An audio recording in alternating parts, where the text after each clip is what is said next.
रहीम। अस्सलाम वालेकुम students, hope so you all will be fine. Class pre ninth, आज जो टॉपिक हमने डिस्कस करना है today the part of discussion is the general election 1945-1946। आज का हमारा टॉपिक है आम इंतखाबात 1945-1946। बहुत इंपॉर्टेंट टॉपिक है हिस्ट्री के अंदर, या पाकिस्तान मूवमेंट के अंदर इसकी बहुत ज़्यादा क्या है, इम्पोर्टेंट है। सबसे पहले हम देखेंगे कि इस टॉपिक का बैकग्राउंड क्या है, जनरल इलेक्शन 1945-1946 क्यों होल्ड कराए गए, इसकी कॉजेज़ क्या थी, फिर इनका बेनिफिट क्या हुआ, पाकिस्तान मूवमेंट को इसका बेनिफिट क्या हुआ, मुस्लिम ऑफ सब कॉन्टिनेंट को इसका बेनिफिट क्या हुआ। तो इसके बैकग्राउंड में जब हम देखते हैं तो इससे पिछला टॉपिक जो हमने डिस्कस किया था वो था failure of Shimla conference. Shimla conference को हम डिस्कस किया था। जब शिमला कॉन्फ्रेंस फेल हो गई और दो पार्टियां, एक तरफ कांग्रेस और एक तरफ मुस्लिम लीग, दोनों ये क्लेम कर रही थी कि वो क्या हैं, सब कॉन्टिनेंट की रिप्रेजेंटेटिव पार्टीज़ हैं। मुस्लिम लीग ये क्लेम कर रही थी कि Muslim League is the only representative party of the Muslim in the subcontinent. उसका क्या दावा था कि वो सिर्फ मुसलमानों की बरसगीर में नुमाइंदा जमात है।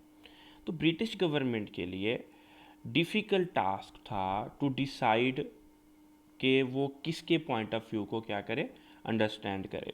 तो इसलिए एक्चुअली ये इलेक्शन करवाने का पर्पस लॉर्ड एटली का ये था कि वो एस्टिमेट कर सकें the position of political parties, कि किस पॉलिटिकल पार्टी की क्या पोजीशन है पब्लिक की नज़र में। तीसरा पॉइंट हमारे पास जो इसका background, in order to discover public trends, कि लोग किसके साथ हैं, मैसेज किसके साथ हैं, आवाम बेसिकली किस पार्टी को क्या कर रही है, सपोर्ट कर रही है। ये बेसिकली इन इलेक्शंस को होल्ड करवाने की क्या थी, रीजंस थी, और यही इसका क्या बनता है, बैकग्राउंड क्या करता है, बनता है। इस टॉपिक में से बहुत सारे शॉर्ट क्वेश्चन बनते हैं, बहुत सारे एमसीक्यूज बनते हैं। इस पूरे लेक्चर में वो मैं आपके साथ क्या करूँगा, डिस्कस करूँगा। इन्हीं लेक्चर्स के अंदर वो मैंने स्लाइड्स भी दी हुई हैं उन तमाम शॉर्ट क्वेश्चंस की, इन इंग्लिश मीडियम और इन उर्दू मीडियम। अब हम टॉपिक की तरफ चलते हैं, इसको डिटेल क्या करते हैं, डिस्कस करते हैं जी। तो क्वेश्चन क्या बनता है, क्वेश्चन बनता है why were the election of 1945-1946 held, how dead the result of the election benefit the Muslim, कि 1945 और 1946 के इंतखाबात का इनाकाद क्यों किया गया और किस तरह इन इंतखाबात का मुसलमानों को क्या पहुंचा, बेनिफिट पहुंचा। तो सबसे पहले वही बैकग्राउंड जो मैंने आपसे अभी डिस्कस किया कि after the failure of Shimla conference it was necessary to estimate the position of political parties in the eyes of people and which party can run the future of subcontinent, क्योंकि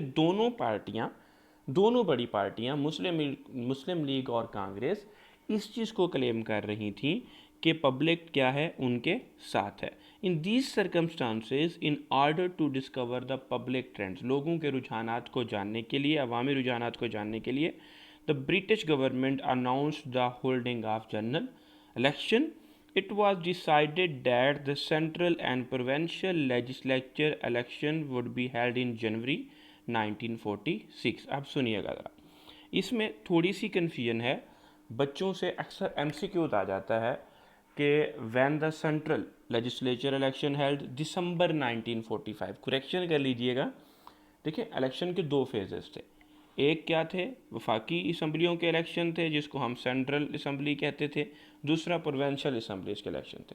provincial के जनवरी 1946 में और central legislative assembly के दिसंबर 1945 में हुए, इसलिए हम इनको इलेक्शन 1945-1946 कहते हैं। अब तमाम जो पॉलिटिकल पार्टीज़ थी, जिनमें यूनियनिस्ट पार्टी थी, मुस्लिम लीग थी, कांग्रेस थी, जमातुल अहरार थी, जमीयत उलमा हिंद थी, इन तमाम पार्टियों ने इन इलेक्शन में हिस्सा लेने का क्या किया, फ़ैसला किया। अब देखिए बेटा, इलेक्शन से पहले हमेशा क्या होता है, मैनिफेस्टो होता है हर पार्टी का। मैनिफेस्टो बड़ा इंपॉर्टेंट होता है। मैनिफेस्टो को हम क्या बोलते हैं, मंशूर, कि किन नुकात के ऊपर, किस विजन के ऊपर एक पार्टी क्या करती है, इलेक्शन में क्या करती है, हिस्सा लेती है। अब मैनिफेस्टो ऑफ मुस्लिम लीग क्या था और मैनिफेस्टो ऑफ कांग्रेस क्या था, इनको हमने तीन तीन पॉइंट्स में क्या किया है, बेसिकली डिस्कस किया है। बुक के अंदर पैराग्राफ में मिलता है, लेकिन it's easy to learn in the points. First we will discuss about the manifesto of Muslim League. First, liberation of British India, क्या, बरसगीर की आज़ादी, बरतानवी हिंदुस्तान की आज़ादी। दूसरा point, partition of India, Hindustan की तकसीम। अब मुस्लिम लीग क्या कह रही है, पार्टीशन ऑफ इंडिया, हिंदुस्तान की तकसीम। Third, Muslim League as the representative of all Muslim of India, कि मुस्लिम लीग ही सिर्फ इंडिया के अंदर मुसलमानों की नुमाइंदा जमात है। अब मैनिफेस्टो ऑफ कांग्रेस को देख लेते हैं। Manifesto of Congress, liberation of South Asia as a single unit. अब देखिए दोनों में वो कह रहे हैं पार्टीशन और ये क्या कह रहे हैं, liberation of South Asia as a single unit, के साउथ एशिया की एक वहदत की सूरत में आज़ादी। Point two, no scheme of partition, तकसीम की कोई स्कीम काबिल कबूल नहीं। कांग्रेस कहती थी कि कोई तकसीम का कोई फार्मूला काबिल कबूल नहीं। तीसरा point, Congress as the representative of all communities, के कांग्रेस सब कॉन्टिनेंट में रहने वाली सब जो है क्या हैं, जो कम्युनिटीज़ हैं उनकी रिप्रेजेंटेटिव है। ये इन दोनों के क्लेम थे और ये अलग अलग से भी शॉर्ट क्वेश्चन बन सकता है। ये आगे मैंने शॉर्ट क्वेश्चन आप लोगों से डिस्कस किए हुए हैं, वो मैं आपसे भी बताऊँगा जी। Election campaign of Congress, election campaign क्या होती है, इलेक्शन मुहिम। इलेक्शन की मुहिम वो तमाम एक्टिविटीज़ जो पॉलिटिकल पार्टीज़ लॉन्च करती हैं अपनी इलेक्शन मुहिम को क्या बनाने के लिए, कामयाब बनाने के लिए, अपने इलेक्शन को जीतने के लिए, उसे क्या कहते हैं, इलेक्शन कंपेन। सबसे पहले कांग्रेस का मिशन क्या था, all the political parties launched a huge election campaign. Congress want to frustrate the Muslim League at any cost. Its leader toward the length and breadth of India. वो मुस्लिम league को हर सूरत शिकस्त देने के दर पे थे। उन्होंने पूरे सब कॉन्टिनेंट के क्या किए, विजिट किए। कांग्रेस अलायंस, अब कांग्रेस ने मुस्लिम पार्टीज़ के साथ इत्तेहाद किया ताकि जो मुस्लिम रिप्रेजेंटेटिव के वोट्स हैं वो डिवाइड हो जाएं। अब कांग्रेस ने किन किन पार्टीज़ के साथ अलायंस किया, it could be your short question in the board, आ सकता है। Write the names of the parties which made alliance with Congress, उन जमातों के नाम लिखें जिन्होंने कांग्रेस के साथ 1945-46 के इंतखाबात में इत्तेहाद किया। यूनिस्ट पार्टी, जिसका हेड खिजर हयात था, क्योंकि उसको कायदे आज़म ने रिजेक्ट किया था इसलिए उसने कांग्रेस का साथ दिया। अल अहरार अहरार, जमीयत उलमा Hind and other Muslim parties took every possible step to create obstacle in the way of Muslim League. ये तमाम पार्टीज़ ने आपस में इत्तेहाद किए और मुस्लिम लीग को हराने की हर मुमकिन कोशिश की। अब अदर सिचुएशन क्या थी, election campaign of Muslim league देखते हैं। मुस्लिम लीग के लिए ये इलेक्शन लाइफ और डेथ के बराबर थे, बिकॉज मुस्लिम लीग लीडर्स ने कंट्री वाइड टूर किए, इसकी वजह से वो भी इस चीज़ को समझते थे। और सबसे इम्पोर्टेंट हमारी इलेक्शन कैंपेन के अंदर कायदे आज़म का क्या था, किरदार था। Quaid-e Azam in spite of his falling health made stormy tours to make the Muslim aware of the need of hour. उनकी तबीयत बहुत ख़राब थी लेकिन उसके बावजूद उन्होंने क्या किया, पूरे कंट्री वाइड विज़िट किया, लोगों को उस वक्त की अहमियत के बारे में क्या किया, अवेयर किया। He realize the Muslim the importance of separate state under the critical circumstances, और उन्होंने मुसलमानों को इन मुश्किल हालात में आज़ाद अलग मुल्क की अफादियत के बारे में क्या किया, आगाह किया। सो पॉपुलैरिटी ऑफ मुस्लिम लीग के नाम से एक हेडिंग है कि मुस्लिम लीग ने बड़ी तेज़ी से पॉपुलैरिटी को क्या किया, गेन किया, और बहुत सारे जो मुस्लिम रिप्रेजेंटेटिव थे they were the part of Unionist party, Jamatul Ahrar, Jamiat उलमा Hind, they lefted their party and join Muslim league.